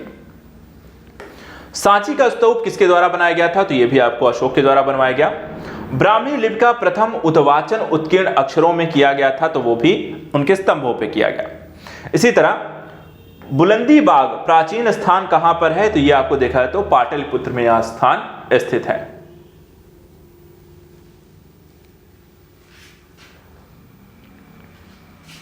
इसके बाद आता है मौर्यकाल में तक्षशिला के प्रसिद्ध शिक्षा केंद्र के द्वार किनके लिए खुले थे, तो ब्राह्मण, क्षत्रिय और वैश्यों के लिए ये द्वार खुला हुआ करते थे, अर्थात इनको यहां पर शिक्षा प्राप्त होती थी। मौर्य काल के दंड विधान थे आपको काफी कठोर हुआ करते थे, सजाएं जो थी वो काफी कटी होती थी। कालपी किस लिए प्रसिद्ध था, तो देखा है अशोक के शिलालेखों के कारण देखा है तो काफी फेमस हुआ करते थे। चाणक्य का दूसरा नाम देखा है तो विष्णुगुप्त हुआ करता था, इन्हें कौटिल्य भी यहां पर देखा है तो कहा जाता है। चंद्रगुप्त मौर्य ने अपने अंतिम दिन कहां व्यतीत किए थे, तो यहां पर श्रवण बेलागोला में देखा जाए तो यहां पर उनके द्वारा एक तरीके से कर्नाटक में पड़ता है श्रवण बेलागोला, एक पर्वत ऊंची है चोटी पे, उन्होंने जाकर यहाँ अपना शरीर को त्याग किया था। अशोक का वह अभिलेख जिसमें धार्मिक सहिष्णुता के सिद्धांत की बात कही गई है वो है अशोक का 12वां शिलालेख। तो ये हो गया मौर्यकाल को लेकर के जो अलग अलग समय में कई सारे जो क्वेश्चन पूछे गए उनका हमने रिवीजन किया। अब चलिए इसी तरीके से देखते हैं कि मौर्योत्तर काल में किस तरीके के प्रश्न आपके एग्जाम में बने हैं, उनका एक रिवीजन कर लेते हैं। जैसे सिमुक संस्थापक था, ये क्वेश्चन आया था। इस देखा जाए तो सातवाहन वंश का संस्थापक जो है वो है शिमुक। कादर्मक क्षत्रपों ने अति दुर्लभ सिक्के प्रचलित किए हैं, कहा देखा जाए तो ये ताम्र धातु के सिक्के हैं जो कि यहां पर किसके द्वारा, कदर्मक क्षत्रपों के द्वारा प्रचलित हैं या उनके द्वारा चलाए गए थे। अशोक के द्वितीय शिलालेख में किस चीज का उल्लेख नहीं है, तो देखा जाए तो सातवाहनों का यहां पर उल्लेख नहीं है। खारवेल के विषय में जानकारी का जो स्रोत है वो यहां पर देखा जाए तो हाथी गुंफा का अभिलेख है जहां पे खारवेल के बारे में जानकारी मिलती है। राजवंशों में सबसे पुराना राजवंश देखा जाए तो यहां पे सातवंश रहा, सातवाहन रहे हैं। मौर्य के बाद दक्षिण भारत में सबसे प्रभावशाली राज्य जो हुआ था वो भी यहां पे सातवाहनों का हुआ। सातवाहनों की जो राजधानी अवस्थित है वो क्या हुआ करती थी, तो अमरावती हुआ करती थी। और कनिष्क के सारनाथ बौद्ध प्रतिमा अभिलेख की जो तिथि है वो 81 ईस्वी सन यहां पर आपको जानकारी इसमें मिलती है। बुद्ध का सिक्कों पर अंकन हुआ है वो भी देखा है तो कनिष्क के सिक्कों में देखा है तो बुद्ध का अंकन हुआ है, उनके चित्र बनाए गए। उत्तरी और उत्तरी पश्चिमी भारत में सर्वाधिक संख्या में तांबे के सिक्कों को जारी किसके द्वारा किया गया था, कुषाणों के द्वारा सबसे ज्यादा इस तरह के सिक्के जारी किए गए। काव्य शैली का प्राचीनतम नमूना अभिलेख किसमें मिलता है, काठियावाड़ के रुद्रदामन में देखा जाए तो आपको काव्य शैली में यहां पर उल्लेख है। प्राचीन भारत में नियमित रूप से सोने के सिक्के किसके द्वारा चलाए गए, तो आपको कुषाणों के द्वारा यहां पे सबसे ज्यादा तरीके से सोने सिक्के चलाए गए।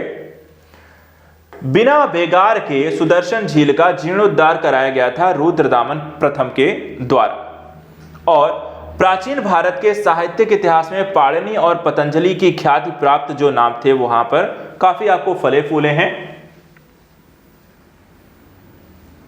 सुंग राजवंश के समय में।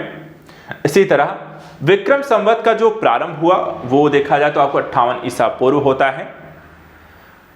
महाभाष्य के लेखक पतंजलि किसके समसामयिक थे, तो यहां पर देखा है पुष्यमित्र सुंग के ही समकालीन हुआ करते थे। और विक्रम एवं शक संवत के में कितना अंतर है, कितने वर्षों का यहां पर अंतर है, तो 135 वर्षों का यहां पर मूल रूप से अंतर है इन दोनों में। अगले इसमें देखते हैं, सूची दी हुई है, सूची 1 को सूची 2 से ऐसे मिलाने के संदर्भ में काफी ऐसे क्वेश्चन आते हैं। एक तरफ यहाँ पे कुछ यहाँ पर विदेशी शासकों के नाम हैं और दूसरी तरफ यहाँ पर किसके शासनकाल में आते हैं, तो देखिए किससे रिलेट करते हैं, जैसे कि किस वंश से रिलेट करते हैं। जैसे डिमिट्रियस है, हिंदी यूनानी शासक था। रुद्रदामन जो शक शासक था। गोंडोफर्निस पहलव थे और विम जो थे वो कुषाण से संबंधित यहाँ पर है। अब चलिए बात करते हैं कि प्राचीन भारत में कौन कौन से विदेशी यहाँ पे आक्रमण हुए। तो जैसे कि मध्य प्रदेश में विदिशा के पास बेसनगर में गरुड़ ध्वज स्तंभ किसके द्वारा बनवाया गया था, हेलियोडोरस के द्वारा। हमारे देश को इंडिया संबोधित करने वाले कौन थे, यूनानियों के द्वारा भारत को इंडिया के नाम से बुलाया गया। हिंद यवन शासक जिसने सीसे के सिक्के जारी किए थे वो है स्ट्रेटो द्वितीय। शासक जिसने सर्वप्रथम सोने के सिक्के यहां पे जारी किए उसको श्रेय दिया जाता है विम कटफिसस को। वीर भारती राजा का नाम जिसने सिकंदर ने झेलम के तट पर पराजित किया था वो है पुरु यानी कि पोरस। युद्ध भूमि में बड़ी संख्या में सैनिकों के मारे जाने अथवा आहत हो जाने के बाद भारतीय गण अथवा राज्य की स्त्रियों ने सिकंदर के विरुद्ध शस्त्र धारण किया। ये यहां पर देखा जाए तो मस्तक के। और आयुर्वेद के प्रसिद्ध विद्वान चरक दरबार जो थे वो किसके दरबार में थे? तो कनिष्क के दरबार में यहां पर चरक थे। अब चलिए बात करते हैं कुछ दक्षिण भारतीय राज्यों के जो कि प्राचीन काल में देखने को मिलते हैं, जैसे संगम युग, जिसमें चोल, चेर, पांड्य मुख्य रूप से आपको संगमकालीन राज्य शासन संदर्भ में यहां पर रिलेट करते हैं। जैसे कि चोल वंश का शासक जिसने शिवपाद शेखर की उपाधि धारण की वो है राजराजा प्रथम। संगम ग्रंथ तोलकाप्पियम आधारित है व्याकरण पर। तमिल ग्रंथ जिसे लघुवेद की संज्ञा दी गई है वो है कुराल। और शिल्पाधिकारम का लेखक यहां पर है इलंगो। तो ये सब यहां पर देखा है संगम युगीन, आपको कुछ तथ्यों के बारे में है। और तृतीय संगम कब हुआ था? तो मदुरई में हुआ था। और बृहदेश्वर मंदिर जो भगवान शिव को 1014 में समर्पित किया गया था वो आपको तंजावुर में स्थित है। दक्षिण भारत के राज्यों के संदर्भ में अगर हम देखें तो कुछ शासक और उनका किस वर्ष कहां पर शासन कर रहे थे इसको लेकर भी क्वेश्चन बने हैं। जैसे कि राजराज का जो शासनकाल है 985 से 1015 ईस्वी में है। राजाधिराज प्रथम का 1044 से 1052 ईस्वी में है। कुलोतुंग प्रथम का 1070 से 1120 ईस्वी है। और विक्रम चोल का 1120 से 1133 ईस्वी में है। इसी तरह कुछ राजवंश और उनकी राजधानियों को लेकर भी क्वेश्चन आपसे एग्जाम में पूछे गए। जैसे कि पल्लव राजवंश की जो राजधानी हुआ करती थी वो कांची। कदंब राजवंश की राजधानी वनवासी। पांड्य राजाओं की राजधानी थी वो है मदुरई। और काकतीय राजवंश की राजधानी वो थी वारंगल। इसी तरह नटराज की जो प्रसिद्ध कांस्य मूर्ति यहां पर किसका एक उत्कृष्ट उदाहरण है? तो देखा जाए तो चोल कला का। वह राजवंश जो अपने शासन काल में ही अपना उत्तराधिकारी घोषित कर देते थे वो कौन हुआ करते थे? कौन से राजवंश में? चोल राजवंश में। वह दक्षिण भारतीय राज्य जो अपनी नौसैनिक शक्ति के हेतु यहां पे प्रसिद्ध हुआ करता था वो है चोल राजवंश। चोल गंगम नामक वृहद कृत्रिम झील बनवाने का श्रेय देखा जाए तो राजेंद्र को जाता है। तंजौर के बृहदेश्वर मंदिर का निर्माण देखा जाए तो राजा राज प्रथम के द्वारा यहां पर बृहदेश्वर मंदिर का निर्माण कराया गया। चोलों का राज्य किस क्षेत्र में फैला है? तो कोरोमंडल तट से लेकर दक्कन के कुछ भागों तक आपको चोलों का साम्राज्य फैला हुआ था। और चोल शासकों के शासनकाल में वारियम उद्यान प्रशासन कार्य यहां पर देखा करता था टोट्टा वारियम। चालुक्यों की राजधानी आपको क्या हुआ करती थी? तो देखा जाए तो वातापी।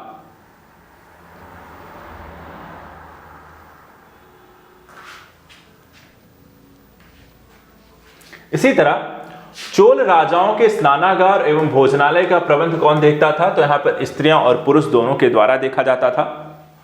चोल शासक का नाम बताइए जिसने श्रीलंका का उत्तरी भाग यहां पर विजय प्राप्त की थी वो थे यहां पे राजराज प्रथम। चोल साम्राज्य को अंततः किसके द्वारा यहां पे समाप्त किया गया? तो मलिक काफूर के द्वारा इसे खत्म किया गया। वह चोल राजा जिसने श्रीलंका को पूर्ण स्वतंत्रता दी और सिंघल राजकुमार के साथ अपनी पुत्री का विवाह कर दिया था वो थे आपके कुलोतुंग प्रथम।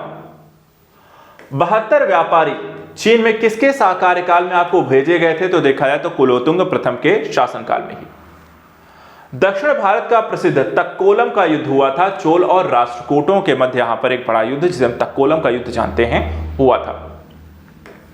चीनी यात्री जिसने चालुक्यों के शासनकाल में चीन और भारत के संबंधों का यहां पर विवरण दिया था उसका नाम था वेनशांग। किस वंश के द्वारा प्रायः भारतीय महिलाओं को प्रशासन उच्च पद प्रदान किए गए? तो चालुक्यों के द्वारा देखा जाए तो महिलाओं को भी यहां पर शासन व्यवस्था में पद प्रदान किए जाते थे। इसी तरह मत विलास प्रहसन के लेखक कौन थे? तो महेंद्र वर्मन के द्वारा यह लिखा गया था। तीसरी शताब्दी में वारंगल प्रसिद्ध हुआ करता था। तो यहां पर देखा जाए तो लोहे के यंत्र और उपकरणों के लिए वारंगल आपको फेमस था। संस्कृत के कवि और नाटककार कालिदास का उल्लेख हुआ है तो पुलकेशिन द्वितीय के ऐहोल अभिलेख में यहां पर इनका उल्लेख मिलता है। एक चालुक्य अभिलेख के तिथियांकन में शक संवत का वर्ष 556 दिया हुआ है और इसका तुल्य वर्ष कौन सा है? 634 ईस्वी। प्रसिद्ध संस्कृत लेखक दंडिन अलंकृत यहां पर करते थे पल्लव की सभा को। देखा जाए तो आपको संस्कृत लेखक जो थे यहां पल्लवों की शासनकाल में यहां पर हुआ करते थे। पल्लव राजा जिसकी उपाधि यहां पे राज सिंह थी, वो राजा थे नरसिंह वर्मन द्वितीय। इसी तरह तंजौर का बृहदेश्वर मंदिर राजराजा के शासनकाल में यहां पर आपको बनाया गया था।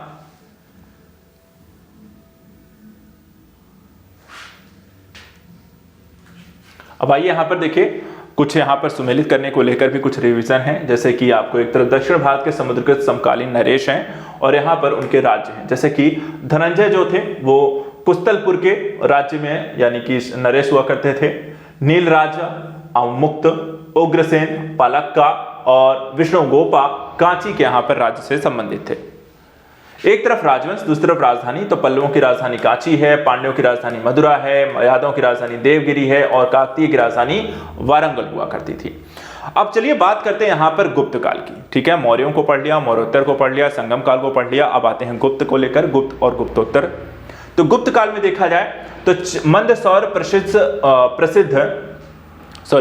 मंदसौर प्रशस्ति उपलब्धियों का विवरण जो है वो किसके संदर्भ में यहाँ पे क्या प्रस्तुत करता है, तो कुमार गुप्त के द्वारा यहाँ पर देखा है। तो ये जानकारी वहां पर आपको मिलती है उनके बारे में। यहाँ पर उनके एक प्रशस्ति पत्र है कुमार गुप्त के उपलब्धियों के बारे में। शक विजय के संदर्भ में सबसे सबल प्रमाण नरेश की रजत मुद्राएं देखा जाए तो चंद्रगुप्त द्वितीय की मुद्राओं में यहाँ पर मिलता है। रजत सिक्के जारी करने वाला प्रथम गुप्त शासक कौन हुआ था, तो यहाँ पर देखें चंद्रगुप्त द्वितीय। भारत का नेपोलियन नाम दिया गया था, किसे दिया गया, तो यहां पे समुद्रगुप्त को। शक विजेता किसे कहा जाता था, चंद्रगुप्त द्वितीय को। तो वहीं गुप्त शासक जिसने हूणों पर विजय प्राप्त की उनका नाम था यहां पर स्कंदगुप्त। गुप्त स्वर्ण मुद्रा कहा जाता था, दिनार जो होती थी उसे गुप्त स्वर्ण मुद्रा के रूप में यहां पर ख्याति प्राप्त हुई थी। इसी तरह गुप्त अभिलेखों में दिनार जिसका वाचक है वो है कांस्य सिक्का। सती प्रथा का प्रथम अभिलेखीय साक्ष्य आपको जो प्राप्त होता है कहां से प्राप्त होता है, एरण से। 437-38 में मंदसौर अभिलेख के एक भव्य सूर्य मंदिर के निर्माण का उल्लेख देखा जाए तो रेशम बुनकरों की श्रेणी के रूप में यहां पर मिलता है। वहीं सारनाथ की भूमि स्पर्श मुद्रा वाली बुद्ध प्रतिमा कालांकित है तो देखा जाए आपको गुप्त काल में। प्राचीन भारत में वह वंश जिसके शासन काल को स्वर्ण युग कहा गया है वो है आपको गुप्त काल। देखा जाए तो स्वर्ण युग के तौर पर प्रख्यात किया गया है। राजवंश जो हूणों के आक्रमण से अत्यंत विचलित हुआ था वो है यहां पर गुप्त। भाग और बलि ये जो शब्द हैं किससे संबंधित हैं, तो देखा जाए तो राजस्व के स्रोत के रूप में इनका प्रयोग किया जाए है, कर के रूप में बेसिकली लेते थे। अधोलिखित में गुप्तकालीन स्वर्ण मुद्रा कौन सी है, तो यहां पर देखें जो दिनार हुआ करती है उसे गुप्तकालीन स्वर्ण मुद्रा के नाम से हम जानते हैं। भारतीय दर्शन की प्रारंभिक शाखा जो है वो है आपको सांख्य दर्शन। इसी तरह कर्म का सिद्धांत ये किससे संबंधित है, तो मीमांसा दर्शन से। योग दर्शन के प्रतिपादक कौन हुए, तो यहां पर नाम ध्यान रखना है पतंजलि। न्याय दर्शन को प्रचारित किसके द्वारा किया गया, तो गौतम के द्वारा, ऋषि गौतम के द्वारा। भारत में आस्तिक और नास्तिक संप्रदायों के विभेदक लक्षण क्या हैं, तो वेदों की प्रामाणिकता में आस्था, मूल रूप से यहाँ पे आस्तिक और नास्तिकों में मूल अंतर आपको बताया जाता है। इसी तरह काम रूप में वैष्णव धर्म को लोकप्रिय किसके द्वारा बनाया गया, तो देखा जाए तो शंकर देव के द्वारा। इसी तरह बीज गणित के क्षेत्र में योगदान के लिए विशेष रूप से जाने जाते थे भास्कर। कालिदास के द्वारा रचित मालविकाग्निमित्रम नामक के यहाँ पर जो नायक हुआ करता था उनका नाम यहां पर देखा जाए तो अग्निमित्र। मालविका उनकी अभिनेत्री, मालविकी और अग्निमित्र वहां पर नायक। तो यहां पर ये लिखा गया था कालिदास के द्वारा, तो मालविकाग्निमित्र उसका ग्रंथ का नाम है और अग्निमित्र वहां पर पुरुष जो उसका नायक है। कायस्थ जाति का सर्वप्रथम जो उल्लेख मिला है वो कहां से मिला है, तो यहां पर याज्ञवल्क्य के से मिलता है। दास मुक्ति के अनुष्ठान का विधान सर्वप्रथम देखा जाए तो नारद के द्वारा यहां पर किया गया था। पुंड्रुवर्धन भुक्ति अवस्थित है यहां पर देखा जाए तो उत्तर बंगाल में। गुप्त काल में उत्तर भारतीय व्यापार संचालित होता है ताम्रलिप्त बंदरगाह से। सती प्रथा का प्रथम अभिलेखी संदर्भ आपको मिलता है आपको एरण से।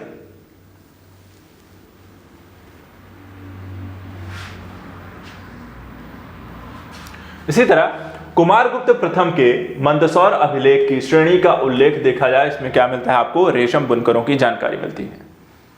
चांदी के सिक्के जारी करने वाला प्रथम गुप्त शासक कौन था? तो यहां पे देखिए चंद्रगुप्त द्वितीय। समुद्रगुप्त के प्रयाग प्रशस्ति वाले स्तंभ पर किसका लेख मिलता है? तो जहांगीर के बारे में जानकारी मिलती है। वह गुप्त शासक जिसको पहली बार अभिलेख जारी करने का दायित्व दिया गया, तो यहां पर आपको समुद्रगुप्त है।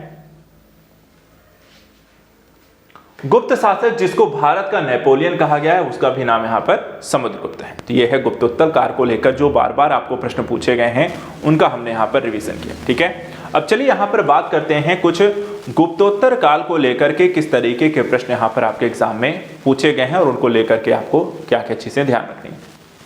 जैसे बाणभट्ट। बाणभट्ट ने हर्षचरित्र में किस मौर्यकालीन शासक का उल्लेख किया है? बृहद्रथ के द्वारा।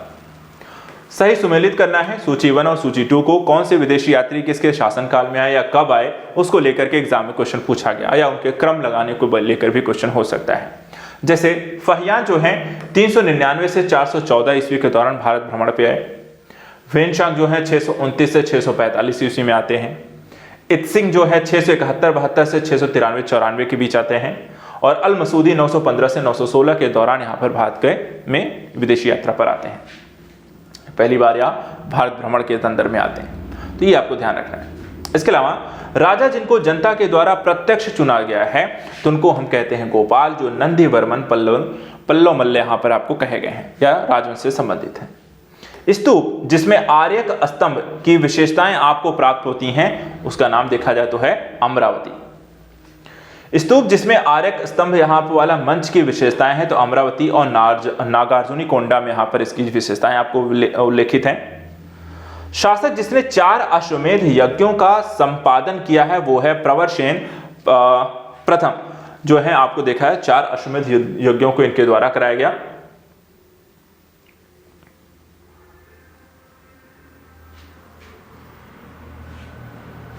इसी तरह वल्लभी विश्वविद्यालय स्थित है, तो वल्लभी विश्वविद्यालय देखा जाए तो आपको गुजरात में स्थित है।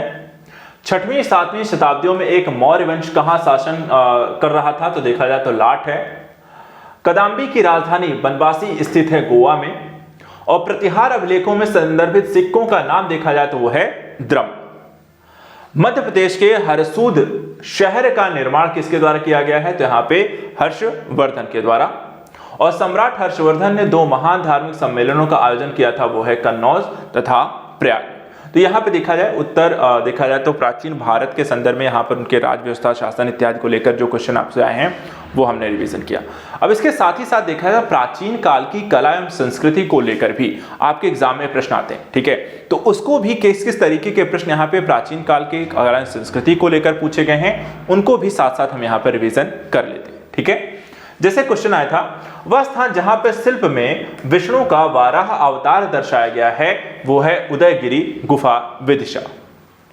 मेहरौली के लौह स्तंभ लेख में उल्लेखित राजा का जो नाम है वो है चंद्र। मिलिंद पन्हो राजा मिलिंद तथा एक बौद्ध भिक्षु के मध्य संवाद के रूप में वह भिक्षु कौन से हैं, तो यहां पर नागसेन। एलोरा में गुफाएं और शैलकृत मंदिर जो हैं हिंदुओं, बौद्धों और जैनों के संदर्भ में यहां पर हैं। अजंता और एलोरा जो गुफाएं हैं, ये किससे संबंधित हैं, तो महाराष्ट्र में हैं। मीनाक्षी मंदिर आपको स्थित है, कहां स्थित है, तो देखा जाए तो मदुरई में। महाबलीपुरम का सप्तरथ मंदिर बनवाया गया था, तो ये देखा जाए तो आपको नरसिंह वर्मन के द्वारा। महाबलीपुरम में रथ मंदिरों का निर्माण किसके द्वारा कराया गया, तो पल्लवों के द्वारा। इसी तरह हीनयान अवस्था का विशालतम एवं सर्वाधिक विकसित शैलकृत चैत्यगृह, ये देखा जाए तो कार्ले के द्वारा यहां पर देखा जाए आपको कहां स्थित है, तो कार्ले। 100 से अधिक बौद्ध गुफाएं वो केंद्र है, किसका है, तो यहां पर देखा जाए तो कन्हेरी। वह शैलकृत गुफा जिसमें 11 सिरों के बोधिसत्व का अंकन मिलता है, वो भी आपको देखा जाए तो है कन्हेरी। सोमपुर महाविहार का निर्माण किसके द्वारा कराया गया, तो धर्मपाल के द्वारा कराया गया। गांधार कला शैली एक संश्लेषण है, भारतीय और यूनानी कला का मिश्रण इसे कह सकते हैं। और सांची के महास्तूप के 4 तोरणों में किस एक का निर्माण सर्वप्रथम हुआ, तो देखा जाए दक्षिणी तोरण को सबसे पहले यहां पर आपको बनाया गया था।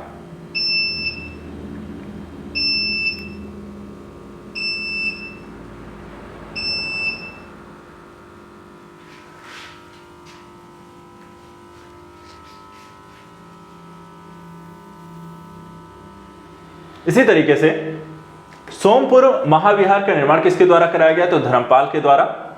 गांधार चालिक संश्लेषण, सॉरी ये सारी हो गई। हाँ, तो यहाँ पे देखिए सांची के महास्तूप 4 तोरणों में दक्षिणी तोरण सबसे पहले बनाया गया।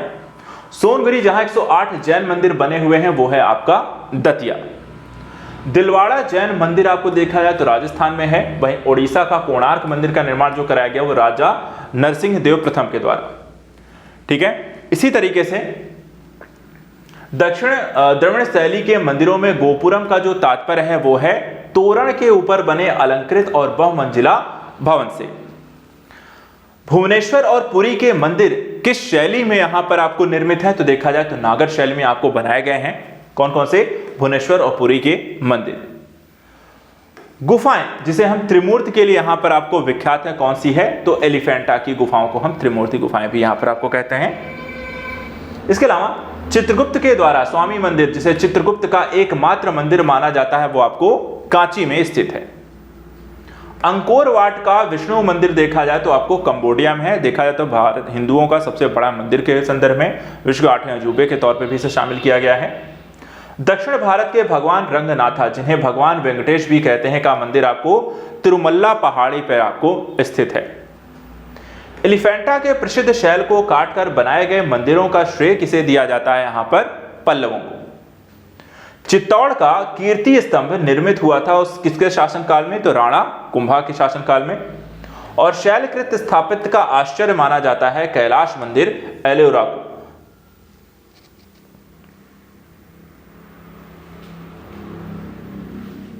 इसी तरीके से वह मंदिर जिसके परिसर में एक भारी भरकम नंदी की मूर्ति, जिसे भारत की विशालतम नंदी मूर्ति यहां पे माना जाता है, वो है आपको बृहदेश्वर मंदिर में। चट्टानों को काटकर महाबलीपुरम का मंदिर बनवाया गया है, देखा जाए तो पल्लव के द्वारा। वह स्थान जहां राष्ट्रकूटों के द्वारा एलोरा पहाड़ियों में निर्मित गुफा मंदिर स्थित है, वो है औरंगाबाद, आपको महाराष्ट्र में स्थित है। इसी तरह गोविंद महल, जो हिंदू वास्तुकला का अप्रतिम उदाहरण स्थित है, वो है आपको दतिया। खजुराहो मंदिर का निर्माण किसके द्वारा कराया गया? तो चंदेलों के द्वारा। वहीं कोणार्क मंदिर आपको जो संबंधित है वह है सूर्य से, आपको सूर्य को देख के समर्पित यहां पर आपको मंदिर है कोणार्क। द्रविड़ शैली में बना हुआ शिखर है, यहां पर देखा है तो ग्वालियर के तेली मंदिर का जो शिखर है वो द्रविड़ शैली में बनाया गया है। अजंता की जो चित्रकारी है वो दर्शाती है, कैसी चित्रकारी है कि जातक कथाओं के संदर्भ में आपको जानकारी जो है एक तरह कथाओं को के संदर्भ में ये चित्रकारी बनाई गई है। खजुराहो के मंदिरों का निर्माण करवाया गया था चंदेलों ने। और बौद्ध हो गई, हिंदी जैन जो शैल गुफाएं हैं, हिंदू जैन शैलकृत गुफाएं एक साथ यहाँ पर जो विद्यमान है, तीनों के जो साक्ष्य आपको मिलते हैं बौद्ध जैन और हिंदू, वो हैं आपको एलोरा में। अब चलिए यहाँ पर कुछ सुमेलित करने को लेकर, जैसे कि कौन से, जैसे स्तूप जो है वो सांची का स्तूप है। चित्रकारी जो है वो आपको बाघ की चित्रकारी है। कनिष्क की सिरविहीन मूर्ति मथुरा से मिली है। दशावतार जो मंदिर है वहां पर देखा है तो देवगढ़ से मिलता है। अब चलिए बात कर लेते हैं कुछ प्राचीन साहित्य एवं साहित्यकारों को लेकर के, जो परीक्षा में प्रश्न यहाँ पर बने हैं उनको लेकर के उनका एक रिवीजन भी कर लेते हैं। जैसे कुछ पुस्तकें उनके लेखक को लेकर, ये भी यहाँ पर रिवीजन का एक अच्छा पर्पस रहता है, बार बार पूछे जा सकते हैं। जैसे रास पंचाध्यायी जो है उसको लिखा गया है नंद दास के द्वारा। चैतन्य भागवत जो है वृंदावन दास के द्वारा। चैतन्य मंगल जो है जयनंदा के द्वारा। और भक्ति रत्नाकर जो है वो नरहरि चक्रवर्ती के द्वारा यहाँ पर रचित है, उनके लेखक हैं। इसी तरह ग्रंथ और उसके रचयिता जैसे राममाला, पुंडरीक विठल, रस कौमुदी, श्रीकंठ, राग विबोध, सोमनाथ और चतुर्दंडी प्रकाशिका वेंकटरामन के द्वारा लिखी गई हैं। चिंतामणि भट्ट के द्वारा रचित जो संस्कृत ग्रंथ है शुक्त सप्तति का फारसी में अनुवाद कर उसका नाम यहां पर तुतिनामा रखा गया, ख्वाजा जियाउद्दीन नक्शबंदी के द्वारा। मुद्रा राक्षस के लेखक कौन है? विशाखदत्त। दर्शन और उनके प्रचारक के संदर्भ में देखें तो न्याय दर्शन के प्रचारक हैं गौतम, उत्तर मीमांसा के बादरायण, पूर्व मीमांसा के जैमिनी और वैशेषिक के यहां पर कणा। साथ ही देखा जाए चरक संहिता अष्टाध्यायी और उनके खंडों में यहां पर चरक संहिता अध्याय और खंडों में विभाजित है। कितने में? 120 अध्याय और 8 खंडों में देखा जाए आपको विभाजित है। बौद्ध साहित्य में थेरी गाथा निकाय जो संबंधित है वो है खुद्दक निकाय। और मुद्रा राक्षस के देखा जाए जो लेखक हैं वो भी हैं आपको विशाखदत्त। इसी तरह दशकुमार चरितम के रचनाकार हैं आपके दंडे। अब यहां पे देखें तो अगला है इसमें the roots of ancient India के जो लेखक हैं WF फेयर सर्विस। कलहड़ की राज तरंगणी को आगे यहां पर किसके द्वारा बढ़ाया गया है, तो जीन राय एवं श्रीवर के द्वारा।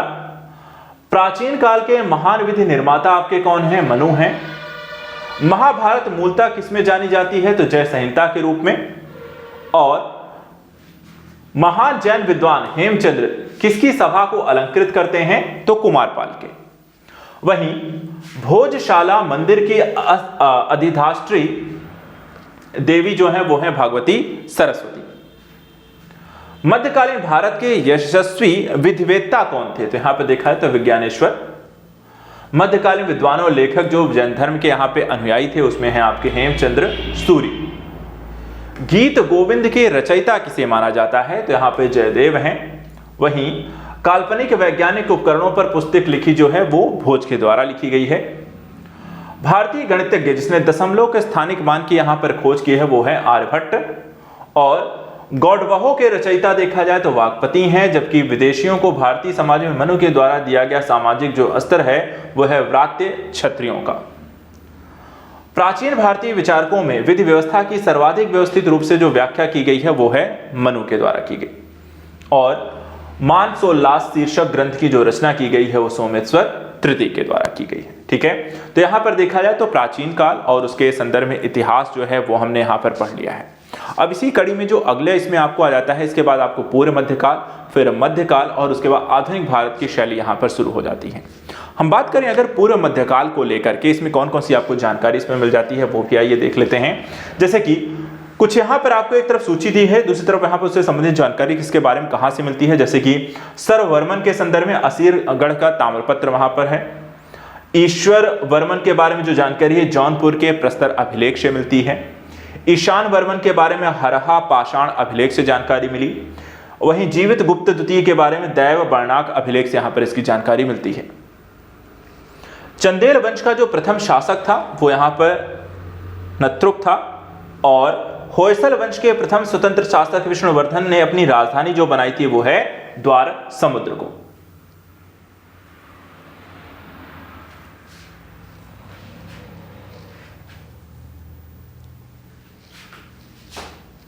इसी तरह राजवंश की कन्नौज पर आधिपत्य स्थापित करने के लिए त्रिकोणीय संघर्ष में उलझे हुए थे पाल, प्रतिहार और राष्ट्रकूट जो थे, इसे इनके द्वारा कन्नौज को हासिल करने के लिए कई वर्षों तक यहां पर आपको एक त्रिपक्षीय संघर्ष लगातार चलता रहा। विक्रमशिला विश्वविद्यालय के संस्थापक कौन हुआ करते थे, धर्मपाल। गोविंद चंद्र गढ़वाल की एक राजधानी रानी कुमार देवी ने धर्मचक्र जिन विहार बनवाया था, वो कहां पे, सारनाथ में। हिरण्यगर्भ धार्मिक कार्य कराया गया था दंतिदुर्ग के द्वारा। रामानुज के अनुयायियों को क्या कहा जाता था, तो देखा जाए तो वैष्णव। वहीं द्वार समुद्र राजवंश की स्थापना किसके द्वारा की गई, तो होयसल के द्वारा। और पाल वंश के जो संस्थापक थे वो थे गोपाल। कदंब राजाओं की जो राजधानी हुआ करती थी वो देखा जाए तो वनवासी। और समकालीन समाज के पाखंड और भ्रष्ट आचरण को उद्घाटित करने के लिए अनेक ग्रंथों के लेखक यहां पर आपको हुए क्षेमेंद्र। चंदेल राजा जिसका एक अन्य नाम लक्ष्मण वर्मन था, यहां पर देखा है तो यशोवर्मन। एक नए संवत को चलाने का जो यश प्राप्त होता है वो है लक्ष्मण सेन को। चंदेल शासक जो महमूद गजनवी से यहां पे पराजित नहीं हुआ था उसका नाम था विद्याधर। और जेजाक भुक्ति प्राचीन नाम था। जेजाक भुक्ति देखा, प्राचीन नाम आपको बुंदेलखंड का था। कलिंग नरेश खारवेल किससे संबंधित थे, तो चेदी वंश से। वहीं पर शिक्षा के एक महान केंद्र विक्रमशिला महावीर का निर्माण यहां पर किसके द्वारा कराया गया, तो धर्मपाल के द्वारा। राणा कुंभा ने संगीत पर एक ग्रंथ लिखा था जिसका नाम यहां पर संगीत राज रखा गया। आइए अब जाते जाते यहाँ पे कुछ विविध तथ्यों को आज के इस सेशन में हम देख लेते हैं। बाकी का जो रहेगा यानी कि प्राचीन भारत के बाद मध्यकालीन भारत हम नेक्स्ट सेशन में करेंगे, नेक्स्ट मंडे को। देखिए यहाँ पे है वह पूरा स्थल जहां सुपारी के लिए 2 कार्बनीकृत बीज पाए गए थे, वो था आपका वटगल। अब यहाँ पे देखिए कुछ एक तरफ शासक हैं, दूसरी तरफ यहाँ पे राजवंश हैं, जैसे कि गोविंद तृतीय जो हैं राष्ट्रकूट वंश से संबंधित हैं। वत्सराज जो हैं वो गुर्जर और प्रतिहार वंश से संबंधित हैं। देवपाल देखें तो ये पाल वंश से संबंधित हैं। वहीं नरसिंह वर्मन प्रथम को देखें तो ये पल्लव वंश से संबंधित हैं। इसी तरह महाराष्ट्र के औरंगाबाद में स्थित है, ठीक है, क्या स्थित है, तो अजंता की गुफा यहां पर आपको स्थित है। सही सुमेलित करना है सूची 1 को एक पर्यटक आकर्षण, सूची 2 को यहां पर उससे स्थान को लेकर के। जैसे कबीर की जो समाधि है वो आपको मगहर बस्ती में पड़ती है। सलीम चिश्ती की जो दरगाह है फतेहपुर सीकरी में है। गोविंद देव मंदिर जो है वृंदावन में है, तो बौद्ध स्तूप जो है वो कुशीनगर में है। इसी तरह कुछ राजवंश और उनके राजकीय प्रतीकों को लेकर भी एग्जाम में प्रश्न बने हैं, जैसे कि परमार्क राजवंश का जो राजकीय प्रतीक था वो है सूर्यदेव। मलय केतु के राजवंश का जो राजकीय चिन्ह है वाराह। चंदेलों का राजलक्ष्मी और गुर्जर प्रतिहारों का भगवती जो है वहां पर आपको राजकीय प्रतीक हैं। इसी तरह कुछ विहार और किस राजा के द्वारा बनवाया गया था, इसको लेकर भी क्वेश्चन आया, जैसे कि जगदल विहार को रामपाल के द्वारा, विक्रमशिला विहार को धर्मपाल के द्वारा, सोमपुर विहार को धर्मपाल के द्वारा और सलवन विहार को यहां पर श्रीभव देवपाल देव के द्वारा यहां पर आपको बनवाया गया।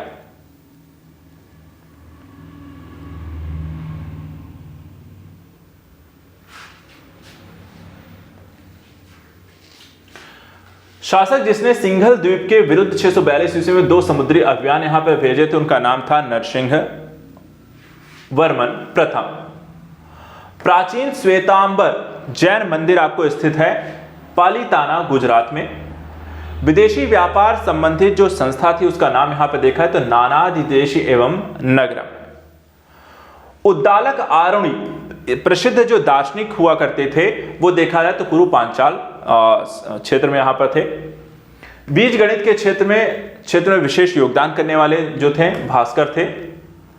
पुराणों के अनुसार चंद्रवंश की शासकों का जो मूल स्थान था वो आपको देखा जाए तो प्रतिष्ठानपुर हुआ करता था। जो यहां है वह अन्यत्र भी है, जो यहां नहीं है वो कहीं नहीं है। किसके द्वारा कहा गया, देखा जाए तो इसका उल्लेख जो है महाभारत ग्रंथ में मिलता है। हिंदू विधि के द्वारा मान्य जो कर था वो है आपको उपज का 6ठा भाग अर्थात 6 भाग। प्राचीन भारत में सिंचाई टैक्स को कहते थे, क्या कहते थे, विदग भागम सिंचाई के टैक्स। वैदिक ग्रंथों को भाष्यकार रसायन को आश्रम प्राप्त था विजयनगर राजाओं के द्वारा। बेसनगर अभिलेख का हेलियोडोरस जो निवासी था वो आपको देखा जाए तो तक्षशिला का था। श्रवणबेलागोला में गोमतेश्वर की विशाल प्रतिमा स्थापित करवाई गई थी चामुंड राय के द्वारा। चोलों की देखा है तो जो राजधानी हुआ करती थी वो तंजौर थी। एम्फोरा जार होता है एक लंबा और दोनों तरफ यहां पर हत्थेदार झाड़। विक्रम संवत का प्रारंभ कब हुआ था, लगभग 57 ईसा पूर्व। खसरा नामक दस्तावेज जो है वो राजस्व संबंधी एक दस्तावेज होता है और सामान्यतः पांडवों की राजधानी इंद्रप्रस्थ के साथ पहचान की जाती है पुराने किले यानी कि दिल्ली की। तो यहाँ पर इस तरीके की जानकारी, तो ये रहा उत्तर प्रदेश ये देखा जाए तो प्राचीन भारत के रिवीजन को लेकर के जो आपके पास यहाँ पे जो समय था मात्र यहाँ पर देखा है तो 1 से 1.5 घंटे में हमने यहाँ पे पूरा रिवीजन कर लिया है, जिसमें प्राचीन काल के साथ साथ वहां पर उसके इतिहास और कला संस्कृति और पूरे मध्यकाल को हमने यहाँ पर रिवीजन किया है। नेक्स्ट सेशन में हम यहाँ पर ऐसे ही इतिहास में मध्यकालीन इतिहास के बारे में पढ़ेंगे। तब तक यहाँ पर आप अपने स्तर पर भी प्राचीन भारत को एक बार पढ़कर समाप्त कीजिए और इस वीडियो को जरूर यहाँ पर बार बार सुन करके आप रिवीजन कर सकते हैं उनसे आने वाले प्रश्नों को लेकर के। साथ ही सिर्फ वीडियो को अगर आप एक बार देखते हैं तो आपको ये भी आइडिया रहेगा कि कौन से टॉपिक में प्राचीन भारत में कितने तरीके के प्रश्न और क्या क्या यहाँ पे पूछे जा रहे हैं और उस माध्यम से उस टॉपिक को भी अच्छी पकड़ यहाँ पर आपकी बनती है, उनको भी आप अच्छे तरीके से यहाँ पर रिवीजन कर सकते हैं। तो आज के इस सेशन में इतना ही। नेक्स्ट वीडियो में कुछ और इंपॉर्टेंट टॉपिक्स को लेकर मिलेंगे। तब तक के लिए thank you so much and good luck.